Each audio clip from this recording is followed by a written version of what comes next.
Na semana que se inicia, o governo Bolsonaro vai completar os seus primeiros 10 meses desde a posse em janeiro desse ano. E ao contrário de toda a expectativa que foi criada artificialmente, né, pelos agentes e pelos grandes grupos ligados ao sistema financeiro na época das eleições, os resultados na área econômica são pífios, né, para dizer o mínimo a respeito.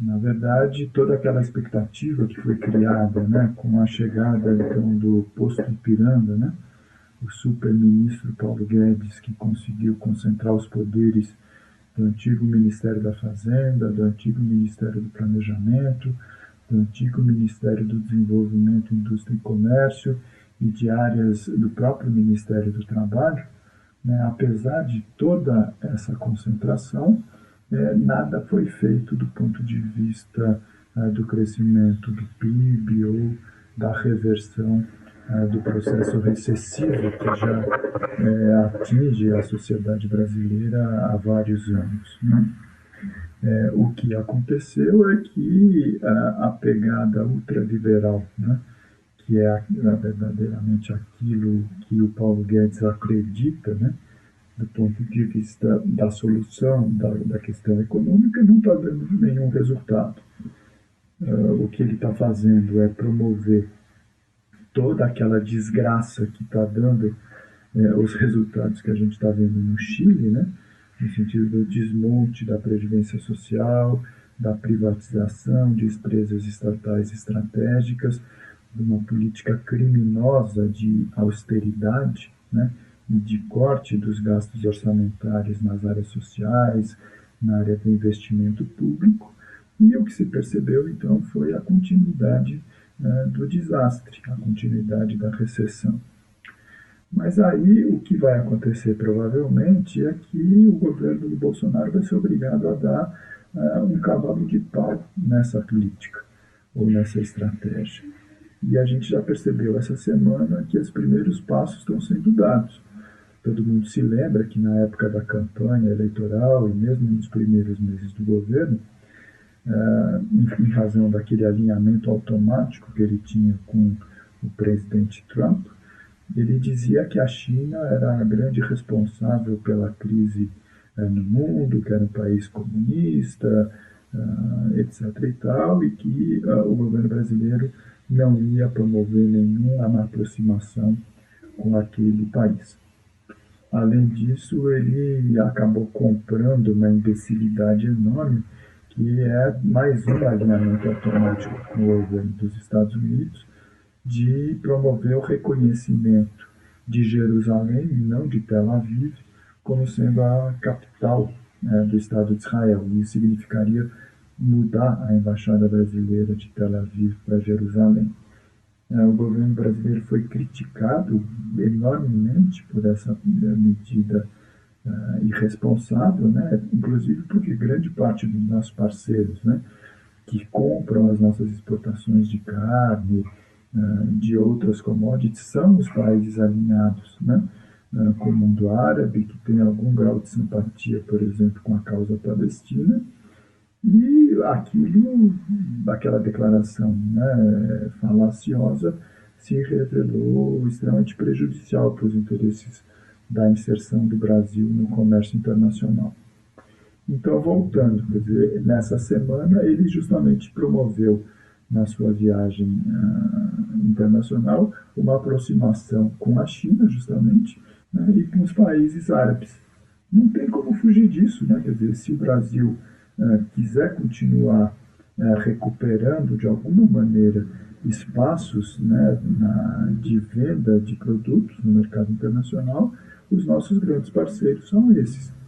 Então, é capaz de que também, do ponto de vista do plano interno, a gente tenha alguma mudança importante. Quer dizer, o ideário ultraliberal do Paulo Guedes sempre dizia que a tarefa é reduzir o Estado à sua dimensão mínima, destruir as políticas sociais e se render às chamadas forças de mercado. Né? A economia brasileira sairia da recessão simplesmente pela fadinha mágica que colocariam em ação as livres forças de oferta e de demanda, o equilíbrio mágico viria e nós entraríamos no paraíso do crescimento.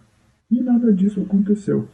Né? Quer dizer, os partidos da oposição, por exemplo, o PT, o PSOL, mesmo o PDT, o PSB, já apresentaram inclusive programas de recuperação do emprego, de retomada do crescimento da economia. Só que para isso precisa dar uma mudança radical nessa orientação da austeridade e na visão que o próprio governo tem a respeito da importância do Estado, né, na definição desse protagonismo. Quer dizer, a recuperação do emprego e a retomada do crescimento só virão na hora que o Estado apontar, né, para novos gastos, para novos estímulos, exatamente o oposto do que o Paulo Guedes sempre pregou e praticou até esse momento. Mas eu acho que ele está sendo pressionado pelo presidente, pelo grupo mais próximo do Palácio do Planalto e principalmente pela base parlamentar do governo, que estão cobrando resultados. Né? Quer dizer, os parlamentares, os políticos querem novidades boas para oferecer para as suas bases, principalmente pensando que o ano que vem a gente vai ter eleições municipais.